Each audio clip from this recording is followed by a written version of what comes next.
Bonsoir, bienvenue sur Monaco Info pour une nouvelle édition du 19h.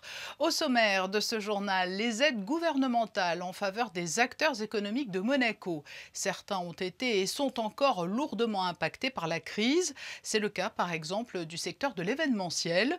Nous verrons avec Laurence Garino, directrice de la cellule Covid Entreprises, de quelle manière les aides perdureront dans le temps et s'adapteront aux cas particuliers. Il va tenter de décrocher son ticket pour les Jeux Olympiques de Tokyo. Le boxeur Hugo Mikalev s'apprête à quitter les îles Canaries où il s'est entraîné pour rejoindre Villebon. À partir du 4 juin, il va y disputer le tournoi européen de qualification olympique. Il sera avec nous pour nous confier dans quelle forme physique et mentale il aborde cette échéance capitale. Le Monte Carlo Film Festival de la Comédie 2021 est lancé. 8 films sont en compétition. La comédie Un remède à la crise, nous y reviendrons dans ce journal. L'Institut monégasque de formation aux professions judiciaires vient de dispenser ses premiers cours. Une équipe de Monaco Info y a assisté. La radio fête ses 100 ans, une vieille dame qui ne manque pas d'énergie et surtout pas d'auditeurs. La radio monégasque Radioéthique a tenu à célébrer cet anniversaire en invitant plusieurs grands témoins ou artisans des grandes heures de la radio. À la fin de ce journal, nous retrouverons le directeur de l'Institut audiovisuel de Monaco, Vincent Vatrican, pour évoquer la prochaine projection du film The Lady Killers d'Alexander McKendrick. Et pour débuter ce journal, un point donc sur la situation des acteurs économiques de Monaco. La crise a eu des conséquences diverses selon les secteurs. Certains ont bien du mal à se relever et à entrevoir des perspectives nettes de reprise. Cela concerne notamment l'événementiel. La directrice de la cellule Covid Entreprises est notre invitée. Bonsoir Laurence Garino. Bonsoir Patricia Navarro, bonsoir. Peut-on tout d'abord dresser un état des lieux? Comment se portent les acteurs économiques de Monaco? Alors, disons que le bilan, si on peut résumer en quelques mots, est assez mitigé. Certains s'en sortent mieux que d'autres, parce qu'on rappellera que nos commerces, nos restaurants n'ont plus fermé depuis de nombreux mois, disons plutôt sur un aspect plutôt positif. Je rappelle que le 2 juin 2020, nous avons réouvert les restaurants, donc un an demain. D'autres, en revanche, les secteurs événementiels, bien évidemment, souffrent bien plus et sur une durée bien plus longue. Et pour tous, si on se réfère en fait à l'activité du Grand Prix, le Grand Prix a été très difficile et pour certains, même si le Grand Prix de Monaco est le seul à accueillir du public, mais ce public-là, ou en tout cas celui auquel on a l'habitude, n'était pas présent. D'autres établissements, en revanche, ont su tirer, ou en tout cas limiter les dégâts avec une clientèle locale ou une clientèle internationale qui avait rejoint nos hôtels, par exemple. Qu'avez-vous prévu plus particulièrement pour les acteurs de l'événementiel qui sont tout particulièrement impactés ? L'idée est de soutenir, je prends un exemple concret pour la compréhension de tous, une agence événementielle qui a déjà des clients pour 2022 par exemple, voudrait sécuriser les lieux d'un événement privé, mais a clairement des problèmes de trésorerie aujourd'hui. Donc le gouvernement, par le biais de la CARE, qui a mis en place une mesure qui s'appelle CASE, C-A-S-E, donc c'est un complément d'aide pour le secteur de l'événementiel, va aider en fait cette agence événementielle qui a signé avec un client un contrat, va l'aider à financer le premier acompte qui lui permet de sécuriser les lieux. Donc c'est l'État qui va l'aider à sécuriser cet événement pour concrètement parler de reprise, enfin. Donc ça, c'est une nouveauté, hein, la CASE. Il y a également le Fonds Rouge et Blanc qui leur vient en aide, et pas seulement d'ailleurs au secteur de l'événementiel. On a imaginé un dispositif vertueux, comme on dit win-win. L'idée, par exemple, dans l'opération Revivez vos quartiers, consiste à aider un quartier commerçant à organiser des événements, des rendez-vous thématiques pour faire venir la clientèle. Et ces événements doivent être réalisés par des agences événementielles de Monaco. L'État sera là pour aider, pour prendre en charge ce programme événementiel ainsi que la communication. Il y a eu aussi la belle initiative Carlo. Est-ce que c'est un succès sur lequel vous allez capitaliser? Oui, alors Carlo, effectivement, c'était l'opération phare du Fonds Rouge et Blanc en 2020. Poursuit avec ses effets très bénéfiques pour tous, parce que finalement, on s'aperçoit que là encore, le cercle est vertueux, puisque les commerçants, restaurants et commerces de détail partenaires de l'opération ont connu des chiffres très favorables. Il y a eu de très nombreuses transactions qui ont été réalisées par le biais de cette appli. Donc tout le monde y retrouve son compte. Nous étudions une possibilité de poursuivre le dispositif Carlo, peut-être donc avec d'autres modalités de prise en charge, mais toujours dans le souci d'aider les commerçants partenaires et également donc inciter nos résidents et nos visiteurs à consommer Monaco. Il faut aussi souligner la mesure que nous avons mis en place dans le cadre du Fonds Rouge et Blanc toujours, le ticket Taxi Plus. Donc, il s'agit en fait de proposer aux commerces et aux restaurants d'acheter des tickets de course de taxi intramuros, donc l'équivalent d'une course à 15 €. Mais pour le commerçant ou le restaurant qui souhaite être partenaire de l'opération, ça ne lui coûtera que 5 €. Les 10 autres euros sont pris en charge par l'État. Plus généralement, Laurence Garino, les aides de soutien à l'économie et à l'emploi vont être prolongées? Le gouvernement princier vient d'annoncer la prolongation du CTTR jusqu'au 31 juillet. En parallèle, la mesure de l'exonération partielle des charges patronales est prolongée également jusqu'à cette date.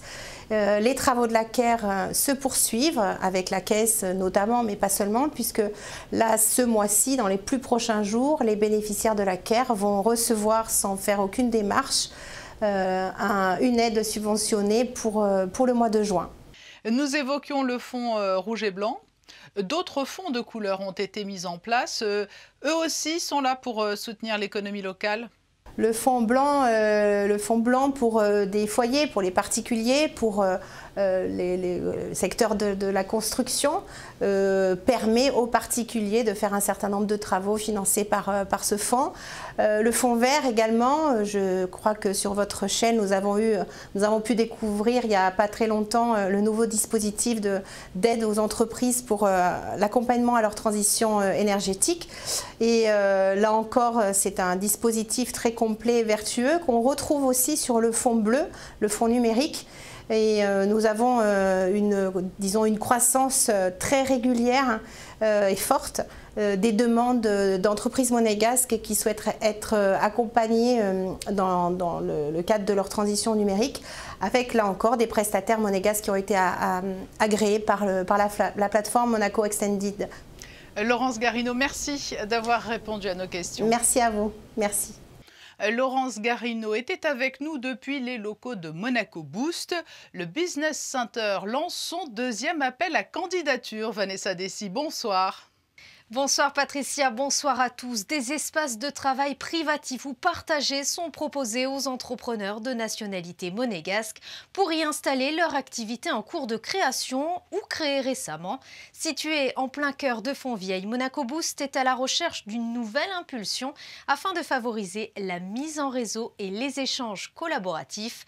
Les candidats intéressés peuvent déposer leur dossier jusqu'au 2 juillet en suivant les démarches indiquées sur le site internet monacoboost.mc. L'AS Monaco FC annonce la signature de 6 jeunes joueurs de l'académie au sein du club. Oui, il s'agit d'un gardien de but âgé de 18 ans, 2 défenseurs de 20 ans, 3 milieux de terrain de 17 et 18 ans. Les 6 recrues ont signé leur premier contrat professionnel se liant à l'AS Monaco. La jeunesse monégasque a su se faire une place dans le groupe de Niko Kovac, qui n'a d'ailleurs pas hésité à faire confiance aux éléments les plus jeunes de son effectif. Ainsi, 5 anciens pensionnaires de l'académie ont pris part à l'excellente saison des Rouges et Blancs. Et l'AS Monaco FC toujours qui a également lancé une vente aux enchères de maillots des joueurs de son équipe en soutien aux clubs amateurs de la région.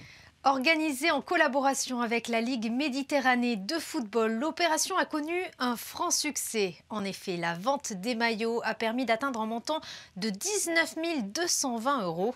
L'initiative contribue ainsi au financement des inscriptions aux clubs amateurs de la région pour la Coupe Gambardella et la Coupe de France masculine et féminine. Et du côté du basket, Vanessa, la Ligue nationale s'est prononcée sur la fin du championnat et les modalités d'attribution du titre.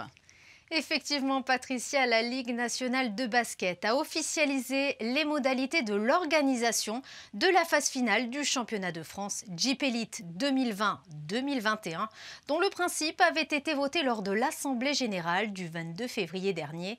Cette phase finale se déroulera en 2 temps.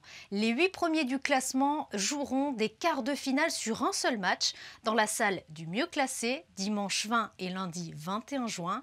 Les 4 qualifiés se retrouveront au Kenda Arena de Rouen afin de disputer les demi-finales le jeudi 24 juin. Et enfin, la finale se jouera le samedi 26 juin.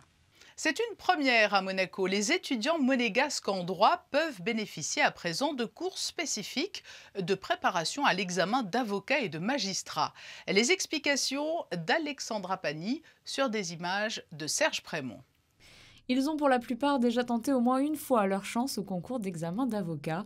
Cette nouvelle formation leur promet des cours spécifiques au droit monégasque et ses institutions. Ils sont 7 à s'être inscrits pour cette année avec comme ligne de mire le concours au mois de décembre. 3 cours de 2 heures par semaine sont programmés et pour cette première année de démarrage, aucun frais d'inscription n'est demandé. Il m'est apparu important de pouvoir avoir une phase spécifique à Monaco, au droit monégasque, aux épreuves monégasques qui ne sont pas les mêmes que celles qui sont exigées en France pour le concours de la magistrature et l'examen d'avocat. Et donc c'est la raison pour laquelle j'ai souhaité mettre en place un cycle préparatoire spécifique à cet examen, à ce concours, dans le cadre d'un institut de formation monégasque aux professions judiciaires. Une formation accessible aux étudiants de nationalité monégasque en possession des diplômes utiles à la présentation au concours d'avocat ou de magistrat. Car les cours ont débuté avec les élèves désireux de devenir avocats puisque le concours aura lieu en décembre prochain. Mais à partir de septembre, des élèves souhaitant se présenter au concours d'entrée de la magistrature pourront rejoindre cette formation.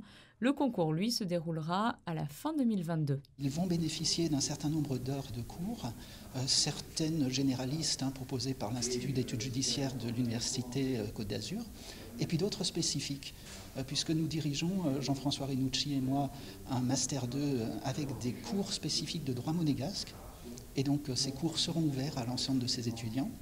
Et puis, il y aura aussi un bon volet d'heures de cours spécifiques au droit monégasque qui sera organisé ici même par l'Institut nouvellement créé. Différents intervenants se relayeront sur ce premier cycle. Cette formation s'inscrit dans le cadre d'une convention de partenariat avec l'Université Côte d'Azur et permet aux candidats de suivre les enseignements mutualisés avec les Masters 2, droit privé fondamental et droit de l'homme et sciences criminelles, mais aussi les enseignements de l'Institut d'études judiciaires.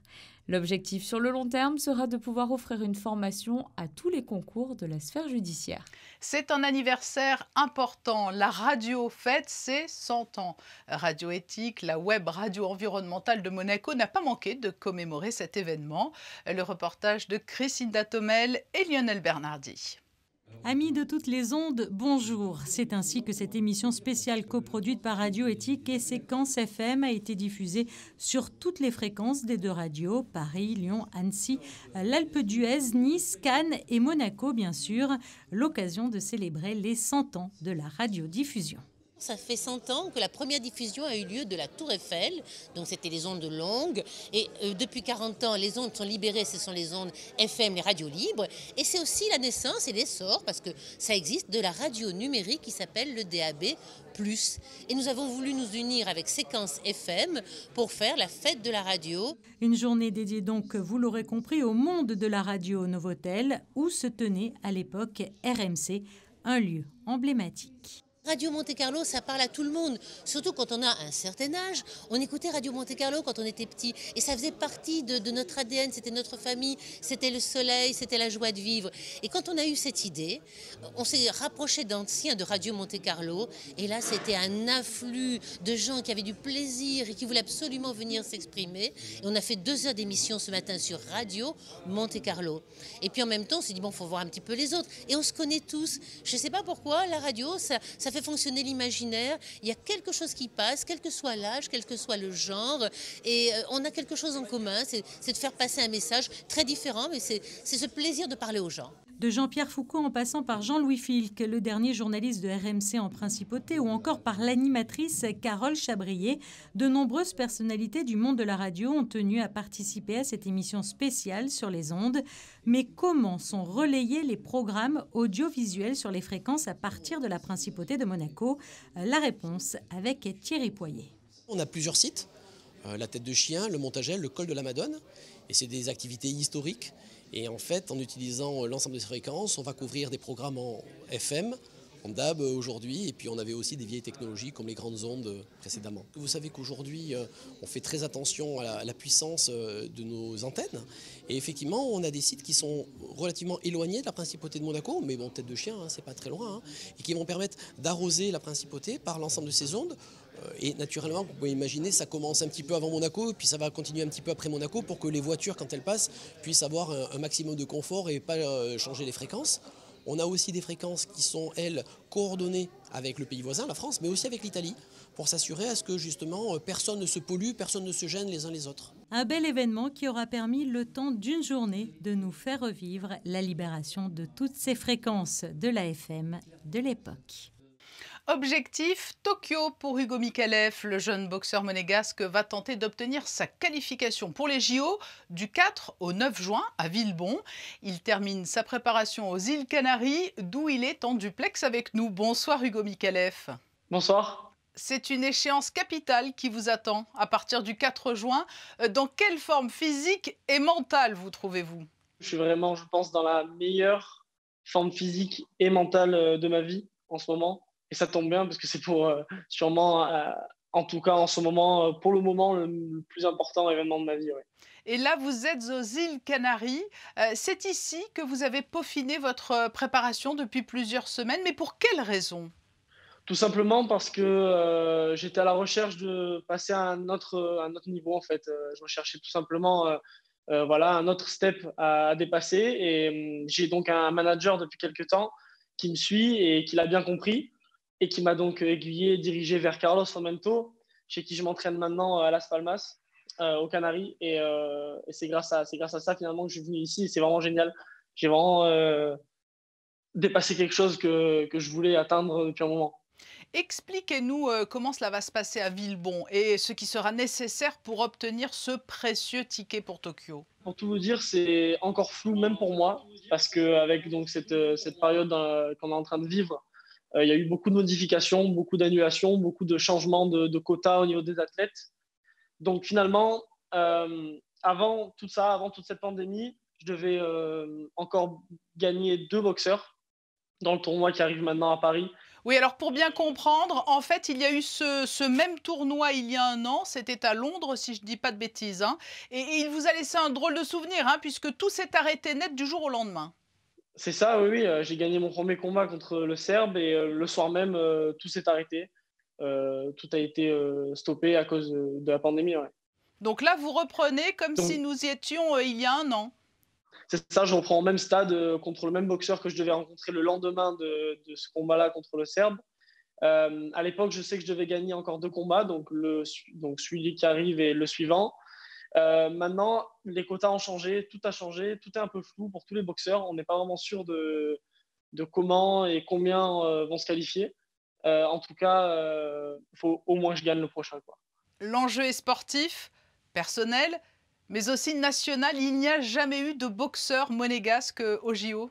Je crois que c'est une de mes plus grandes fiertés en fait. C'est vrai que je suis le premier boxeur à combattre dans les événements internationaux pour Monaco. Et vraiment, c'est génial pour moi parce que j'ai fait retentir l'hymne monégasque plus d'une fois dans des pays vraiment lointain pour nous.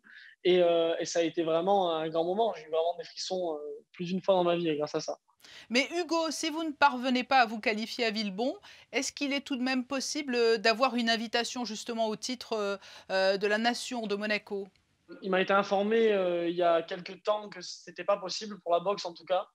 Après, comme je vous ai dit tout à l'heure, je pense que tout a changé en fait avec la pandémie, et je pense que comme les quotas vont être élargis, mon but c'est vraiment de me qualifier par la voie royale, qui est celle de battre mon prochain adversaire et tous ceux qui suivent. Donc oui, je veux vraiment qualifier normalement comme un athlète olympique complètement normal d'un grand pays.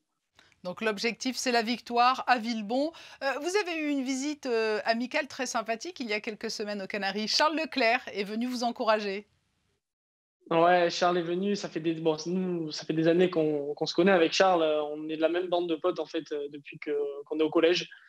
Et oui, j'étais super content en fait. Il est venu déjà pour me voir, mais surtout pour se préparer aussi pour son Grand Prix au Portugal, qui était la semaine d'après. Donc finalement, il a suivi même mon entraînement physique avec moi, on s'entraînait ensemble, c'était vraiment génial. On a passé des super bons moments comme d'habitude, de toute manière. C'est une belle génération.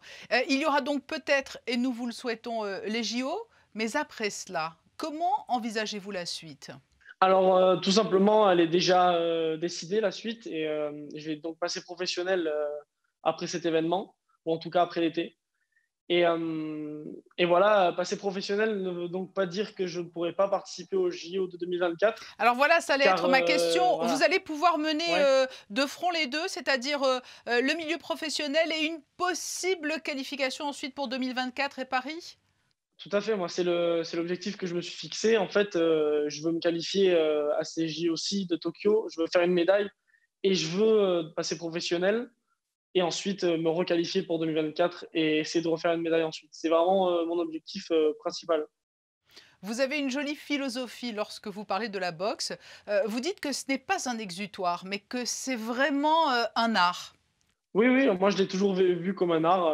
Si j'ai choisi de pratiquer de la boxe, c'est bien parce que quelque chose me plaisait dans ce sport.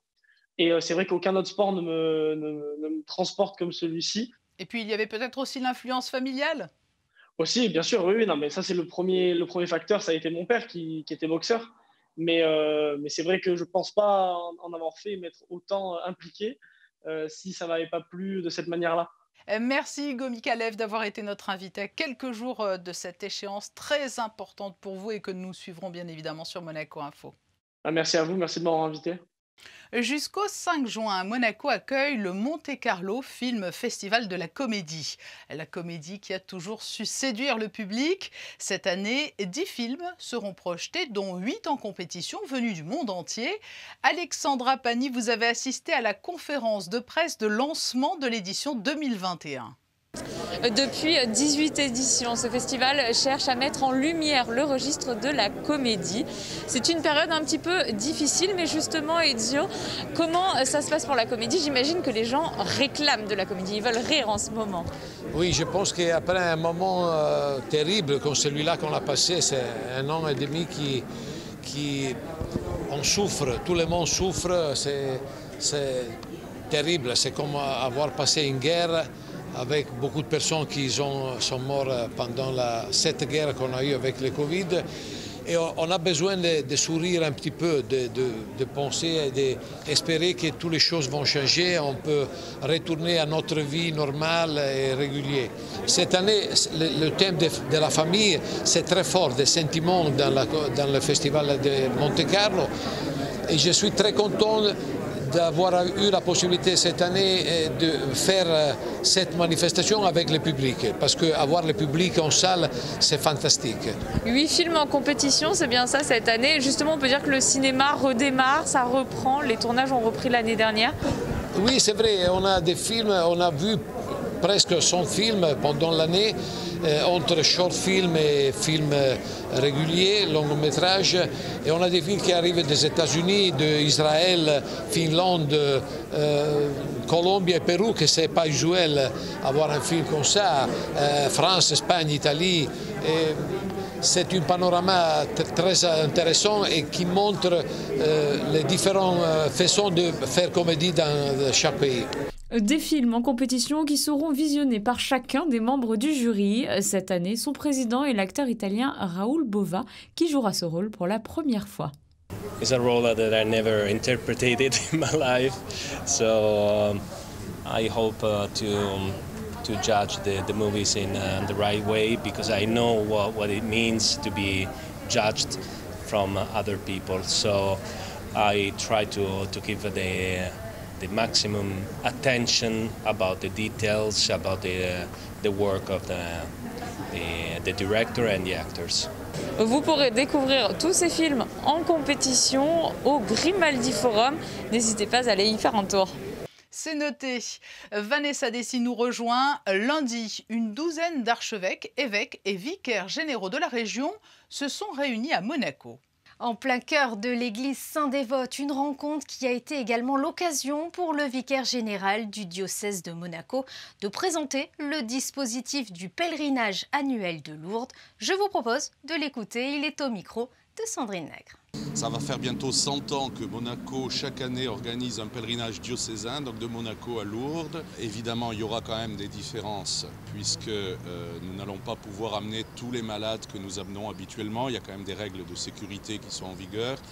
Habituellement, le pèlerinage de Monaco, ça représente environ 150 personnes, dont 70 hospitaliers, c'est-à-dire des gens qui aident les malades, des médecins, des infirmiers, des aides-soignants.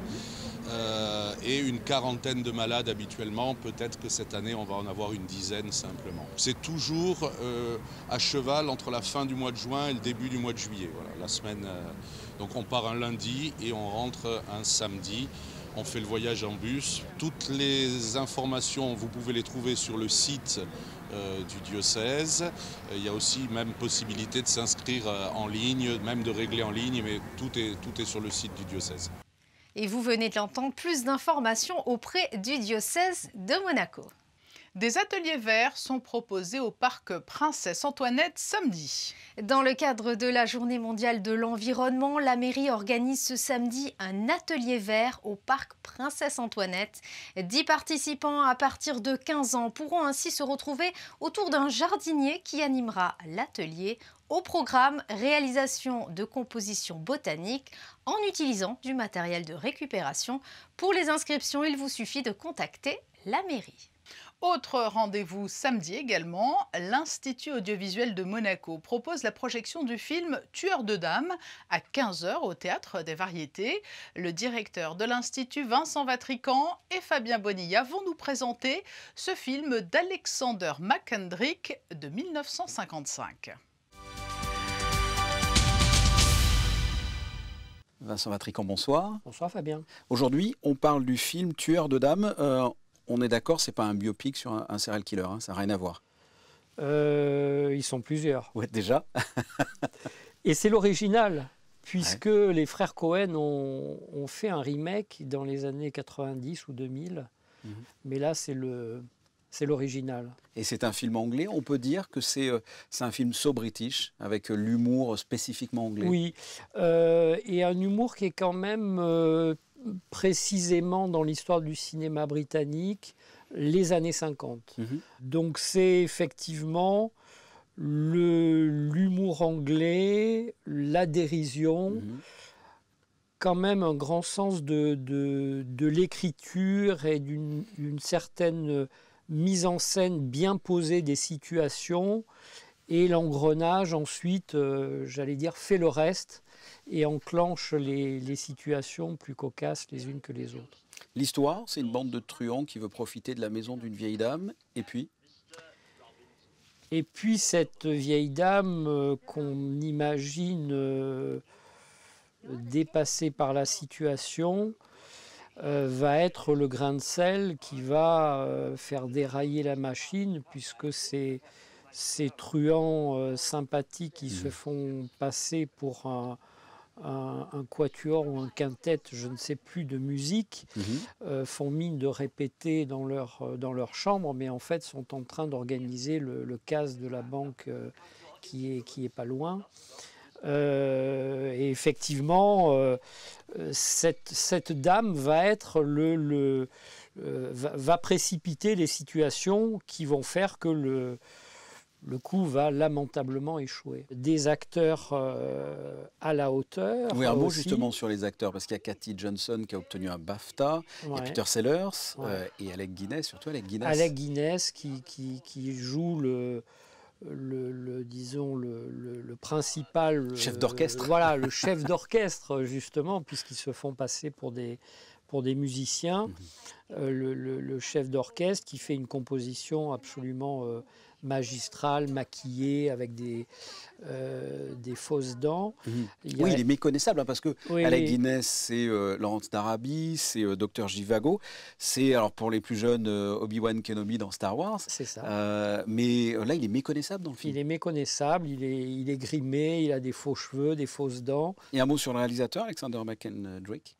Alexander McKendrick est un grand cinéaste britannique, mais qui a fait qu'une partie de sa carrière en Angleterre. Il est américain d'origine, et puis après s'est exilé aux États-Unis, où il a une carrière qui n'est plus du tout dans la comédie. Voilà, il a fait des films assez importants, notamment avec Burt Lancaster. Dernière question, qu'est-ce qui fait la force de ce film, selon vous ? C'est que c'est une comédie à l'anglaise, c'est-à-dire qu'on est effectivement dans l'absurde.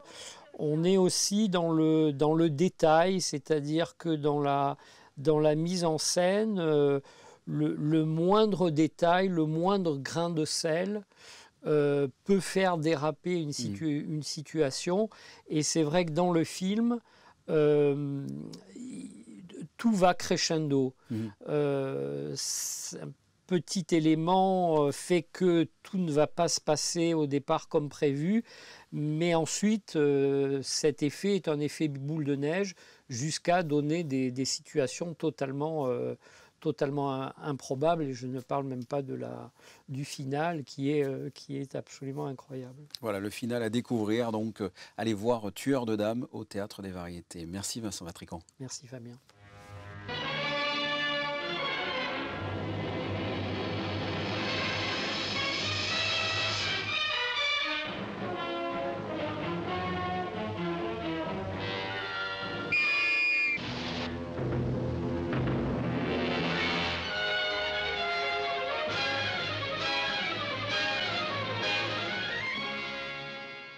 Et enfin, les prévisions météo pour demain. Peut-on s'attendre à un temps estival, Vanessa ? Pas vraiment, non. Le temps sera instable durant la journée avec un risque de pluie, à prévoir une légère brise pouvant atteindre 12 km/h. Les températures oscilleront de 17 à 21 degrés.